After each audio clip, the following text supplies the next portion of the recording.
This is MJ. I'm an author, I'm an artist, I'm an analyzer. You can find all my work at mjmunoz.com. I welcome you to Writer Tears, a show, a series, where I talk unabashedly about my love for Kamen Rider. I'm going to be covering the Kamen Rider manga in, it looks like 6 parts, because there's 6 parts to the manga. I'm going to cover one part at a time. The very first part, according to the 50th anniversary edition that I got from 7 Seas Manga, is called The Uncanny Man Spider. And this is written by and illustrated by Shotaro Ishinomori, the classic manga creator. And the translation was done by Kumar, this is a long name, and I haven't tried to pronounce it yet, so Kumar Siva Subramanian. Okay, I think I did okay there. Anyway, so he, I'm assuming, did the translation, although it might be a lady, you never know. And I wanted to see what other credits there are here in this big book, which is, gosh, how many pages long? 855 pages, although at the end it gets into non-canonical wackiness. And let me see, hold on, look out, cat. Is there any information more about this? So, well, yeah, I'll read real quick all the credits for the whole thing. So, Kumar, like I said, did the translation. Lettering was done by Phil Christie. Cover design is Nikki Lim. Logo design is George Panella, or Panea. I'm not sure how Hispanic George is. Proofreader was Brett Hallahan. Copywriter, Don Davis. Editor, J.P. Sullivan. Let's see, print manager, Rhiannon Rasmussen Silverstein. Production associate, Sandy Grayson. Production manager, Lisa Patillo. Managing editor, Julie Davis. Associate publisher, Adam Arnold. And publisher, Jason DeAngelis. So, let me see. I wish there were a little more information in this one, like the Go Ranger manga, which had like a nice preface and some extra material in the front, but it just pretty much opens up to the book. I guess if you like Ishinomori and you like Kamen Rider, then you know what you're in for. So I want to talk about this in a casual way. So I'm just going to start. I like the fact that they used color in this. I don't know if the color was original. The style of the coloring makes it feel like it was original, although I don't know exactly where this was published and how they would have colored that, or if that was just the first Tonkabon or whatever. But the coloring is really cool and old school, and I like it. It reminds me a little bit of Ishinomori's Legend of Zelda. What is it? Link to the Past? I think that's the one, or I don't know which one it is. Whatever. His Legend of Zelda. It's the only one, the one that was published in Nintendo Power. But the coloring is really fun. I do love the black and white aspect of manga, but the colors are pretty impressive, and I would almost want to see this fully colored. I'd definitely be okay with that. For the most part, the art is really good. I mean, it is Ishinomori, but that doesn't mean it's perfect. There were a couple times in the story where things just happened, panel to panel, and none of it made sense, and I just shrugged and moved on because I didn't want to waste my life being upset or worrying about it or whatever. But something that struck me more than that is this vision of the world that Shocker has, basically where there's no freedom. And, they want the elites to be cyborgs who will enslave and treat other humans as cattle. And Hongo objects to that. He says all people are equal. We need brotherly love, and not to turn people into cattle like you want to, and that's awful and terrible. And, that's awesome. But what's cooler than that is Midorikawa, later on in the manga, he says, or in this first part, he says something about like the fact that, I think it's Midorikawa says it, that human life is so important that he would rather die than live in a world where people have no free will. Yes. Page 38 in this edition, or 36, it says, a world of people with no will of their own is a world of the dead. I would rather die than have to see such a world. So go on, kill me. He says that to Man Spider. And that's really cool. I love the philosophy being put there. I love the courage to face the darkness that Shocker wants to put over the world and to resist. And, it's terrible that Midorikawa is the one who chose Hongo to be the next candidate to be, this particular cyborg model of, grasshopper cyborg. I know, but somehow it worked out. I don't know.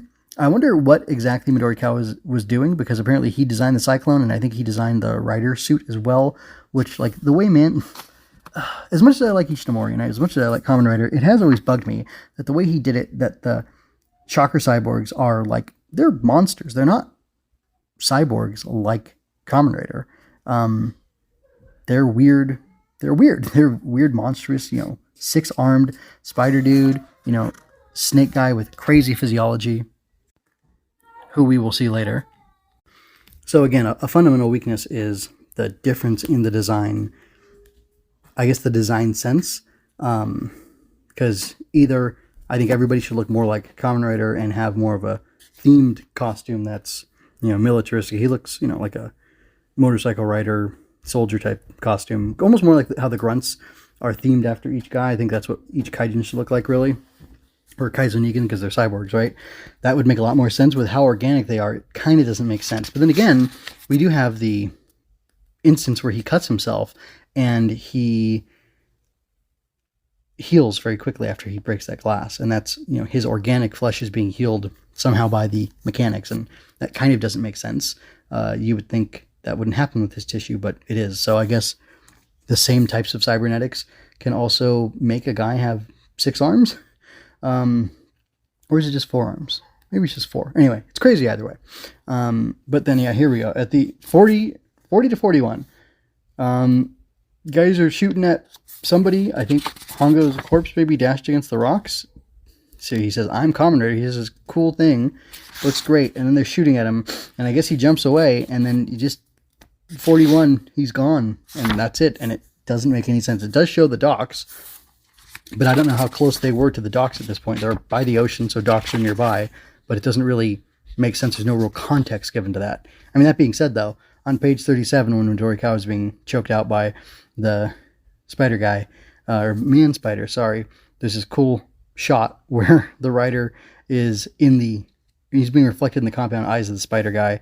And then he, gives him an uppercut or kicks him or whatever, and then carries Midori Kawa off. And that, that looks super cool. So, I mean, it's kind of an odd thing where certain choices are made, certain things are done that just look awesome and are really neat and really interesting, but then they kind of don't make sense and they kind of take me out of it a little bit, which is, not what you want.